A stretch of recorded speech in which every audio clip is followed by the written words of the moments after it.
صاحب سے ملاقات کے لیے گیا، بڑے نامور آدمی ہیں اور بڑی خدمات ان کی ہیں، ان سے ملاقات کے لیے گیا تو بڑی تکلیف کے ساتھ انہوں نے اللہ کے نبی صلی اللہ علیہ وسلم کی ایک حدیث کا حوالہ دیا. کہنے لگے کہ مولانا مجھے ایک مسئلہ آپ سمجھا دیجیے. کہتے ہیں کہ اللہ کے نبی فرماتے ہیں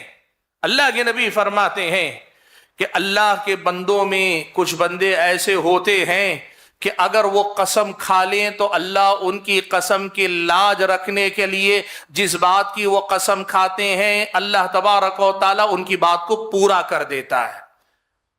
قصہ بڑا مشہور ہے. حضرت انس ابن النضر رضی اللہ تعالیٰ عنہ، ان کی بہن تھی حضرت ربیع.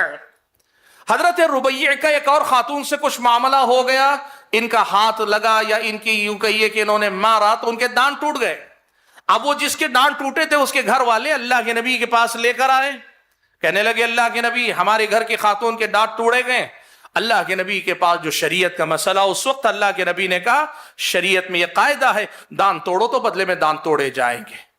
اللہ کے نبی نے کہا کہ اب دانت کے بدلے میں دانت توڑے جائیں گے. حضرت ربیع کے رشتے کے بھائی حضرت انس ابن النضر اللہ کے نبی کے سامنے اڑ گئے. کہنے لگے اللہ کے نبی صلی اللہ علیہ وسلم لا تکسروا ثنیۃ الربیع، اللہ کے نبی ربیع کے دانت نہیں توڑے جا سکتے. اللہ کے نبی صلی اللہ علیہ وسلم ان کو نصیحت کر رہے ہیں، یاد دہانی کروا رہے ہیں، کہہ رہے ہیں کہ کتاب اللہ القصاص، کہ اے انس یہ جو میں فیصلہ سنا رہا ہوں ایسا نہیں ہے کہ میں اپنی طرف سے چاہے تو بدل دوں، یہ اللہ تعالیٰ کی طرف سے کتاب اللہ میں طے کردہ فیصلہ ہے. قصاص میں ان کے دانت تو توڑے ہی جائیں گے. حضرت انس کو اس پہ انکار نہیں، رب العالمین کا حکم بھی ہے، نبی کی بات بھی، اس سے انکار نہیں، لیکن وہ اصرار کر رہے ہیں کہ شاید اللہ کے نبی کہیں کوئی رخصت دے دیں، دلا دیں. اللہ کے نبی یہ کہہ ہی رہے ہیں کہ اللہ تعالیٰ وحی بھیجتا ہے اور ان کے دلوں کو بدل دیتا. اللہ تعالیٰ کن کے؟ جو خواتین جن کے جو مطالبہ کر رہی تھی وہ لوگ کہتے ہیں ٹھیک ہے اللہ کے نبی ہمیں قصاص نہیں چاہیے، ہم دیت لے کر معاف کرنے کے لیے تیار ہیں. سبحان اللہ. اللہ کے نبی اتنے متاثر ہوئے کہ اللہ کے نبی نے اس موقع پہ کہا اللہ کے کچھ بندے ایسے ہیں اگر وہ اڑ جاتے ہیں، وہ قسم کھا لیتے ہیں تو پھر اللہ ان کی بات رکھنے کے لیے فیصلے اللہ تعالیٰ بدلتا ہے. اس حدیث کا حوالہ دیتے ہوئے انہوں نے ایک سوال کیا، اور میرا خیال ہے یہ آپ میں سے بہت سارے احباب نے کا بھی خیال ہوگا، اور سوشل میڈیا پہ اس کو مذاق کے طور پر بھی میں نے دیکھا اس دور میں. وہ کیا ہے؟ انہوں نے سوال کیا کہ مولانا یہ روز روز کی جتنی ذہنی تکلیف ہے، میں یہ سوچتا ہوں کہ پورے ہمارے ہندوستان کے اندر کیا ایک اللہ کا نیک بندہ نہیں ہے کہ جس کی قسم پہ اللہ یہ حالات روک دے؟ سوال سمجھ میں آ رہا ہے ان کا؟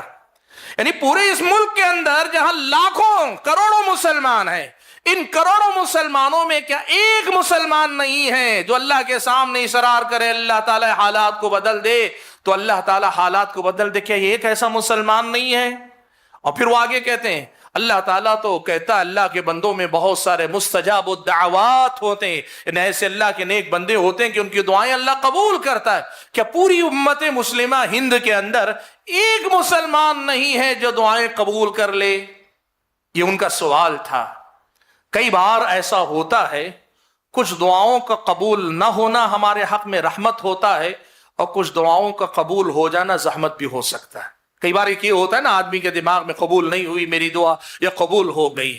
پچھلے دنوں ہمارے اپنے ایک طالب علم نے ایک سوال کیا، وہ سوال نے اس مسئلے کو بڑے اچھے سے واضح کیا. میں اسی سوال کو آپ کے سامنے رکھ کر آپ کے سامنے ذکر کرتا ہوں. طالب علم کا سوال دوسرے انداز کا تھا. اس نے جو سوال کیا وہ یہ تھا، کہنے لگا کہ میں نے ایک بات دیکھی مجھے سمجھ میں نہیں ہے، بات میں سمجھنا چاہتا ہوں وہ کیا ہے. کہا حضرت ایوب علیہ السلام بیمار ہوئے، صبر ایوب آپ نے سنا ہے نا خطبات میں بیان، بیمار ہوئے، اتنے بیمار ہوئے کہ رفتہ رفتہ ان کا جسم سڑ گیا، گلنے لگا، کیڑے پڑ گئے. اور اگر تاریخی روایتیں اسرائیلی روایتوں میں جو جزیات ہیں وہ سب اگر مانی جائیں، ایسی صورتحال کہ سارے خاندان والے ان کو چھوڑ کر چلے گئے، کوئی نہیں رہا ساتھ میں دیکھ بھال کرنے والا، جسم میں کیڑے پڑ گئے، دولت گئی، گھر گیا، جسم گیا، سب کچھ گیا. حضرت ایوب دعا پہ دعا کر رہے ہیں، دعا پہ دعا کر رہے ہیں، دعا پہ دعا کر رہے ہیں. کئی سال گزر گئے. بعض روایتوں سے معلوم ہوتا ہے 18 سال تک یہ بیماری ہے. بعض روایتوں نے اور لمبی مدت بھی لکھی ہے، لیکن مشہور روایتیں جو زیادہ تر 18 سال تک حضرت ایوب دعا کر رہے ہیں، قبول نہیں ہو رہی ہے. ٹھیک ہے. اور اس کے مقابلے میں ابلیس نے جیسے ہی آدم علیہ السلام کے سامنے سجدہ کرنے سے انکار کیا، اللہ نے کہا اخرج فإنک رجیم، نکل جا تو یہاں سے مردود ہے، نکالا ہوا۔ شیطان نے فوراً اللہ سے کہا رب انظرنی الی یوم یبعثون، اے اللہ تعالیٰ مجھے مہلت دے دے، جب تک یہ بنی آدم زندہ رہیں گے مجھے بھی زندگی عطا کر تاکہ میں ان کو گمراہ کر سکوں۔ اللہ نے کیا کیا؟ فوراً قبول کر لیا۔ قبول کیا کہ نہیں کیا؟ اب وہ طالب علم سوال یہ کر رہا ہے کہ نبی ہیں حضرت ایوب علیہ السلام، سالہ سال تک دعا کر رہے، اللہ دعا قبول نہیں کر رہا ہے، اور یہ شیطان مردود ابلیس ہے اور اس کی دعا اللہ نے فوراً قبول کر لی، اسے ہم کیسے سمجھیں گے؟ مسئلہ وہی ہے جو میں نے ابھی آپ کے سامنے بتایا۔ حضرت ایوب کی دعا فوراً قبول نہ ہونا انجام کے اعتبار سے اگر دیکھیں تو حضرت ایوب کے حق میں بہت اچھا ہوا۔ کیسے؟ 18 سال تک صبر کرنے کے نتیجے میں صبر کا ثواب، وہ جو تکلیف جھیلی اس کے بدلے میں، پہلے تو اگر گناہ انبیاء علیہ السلام کے بارے میں ہم یہ عقیدہ رکھتے ہیں وہ معصوم عن الخطا، لیکن انسانوں کی حیثیت سے اگر اللہ نہ کرے ہم میں سے کسی کے ساتھ یہ بات پیش آئے، 18 سال تک مان لیجئے گناہوں کا کفارہ، اور اگر گناہ ختم ہو جائیں تو پھر اس کے بعد بلندی درجات کا ذریعہ، اور اس کے بعد 18 سال کے بعد اللہ نے قبول کر لی تو بیوی بھی لوٹا دی، گھر بار بھی اللہ نے بسا دیا، دولت بھی اللہ نے لوٹا دی، اللہ کی رضا اور خوشنودی بھی حاصل ہو گئی۔ اب آپ بتاؤ دعا کا دیر سے قبول ہونا اچھا ہوا کہ برا ہوا؟ اچھا ہوا کہ برا ہوا؟ اچھا ہوا حضرت ایوب کے حق میں۔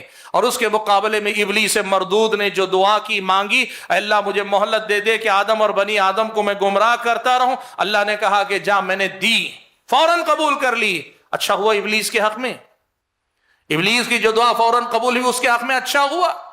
وہ تو پہلے ہی برباد تھا اور زیادہ برباد ہوا۔ کہا ٹھیک ہے جا، برباد تو ہے ہی، اب کیا ہوگا؟ جتنے بنی آدم کو گمراہ کرے گا سب کے گناہوں کے ساتھ مزید اور زیادہ ملعون ہوگا، رجیم ہوگا، اور زیادہ دھتکارا ہوا ہوگا۔ اسی لیے اللہ تعالیٰ کے بندو ایک بات آج ایک سادہ الفاظ میں سن لو، اللہ تبارک و تعالیٰ کے ساتھ نیک نیتی کے ساتھ دنیا اور آخرت کی جو بھلائی ہے وہ مانگو، اور اس کے بعد جو بھی اللہ کا فیصلہ ہو، جو بھی اللہ کا فیصلہ اس پہ راضی رہو۔ اللہ تبارک و تعالیٰ آپ کو اور ہم کو ضائع نہیں کرے گا، اللہ تعالیٰ ہماری اور آپ کی دعاؤں کو ضائع نہیں کرے گا، اللہ تعالیٰ اس کے اپنے بندوں کو ضائع نہیں کرے گا۔ اس یقین کے ساتھ اللہ تعالیٰ سے دعا کرتے رہو، گرچہ لگے کہ ابھی اور کتنے دن مانگنا پڑے گا، مرتے دم تک مانگیں گے، اس لیے کہ ہمیں یقین ہے کہ اللہ ہمیں ضائع نہیں کرے گا، ہماری دعا کو اللہ ضائع نہیں کرے گا۔ اس یقین کے ساتھ اللہ تعالیٰ کے ساتھ مانگتے رہو۔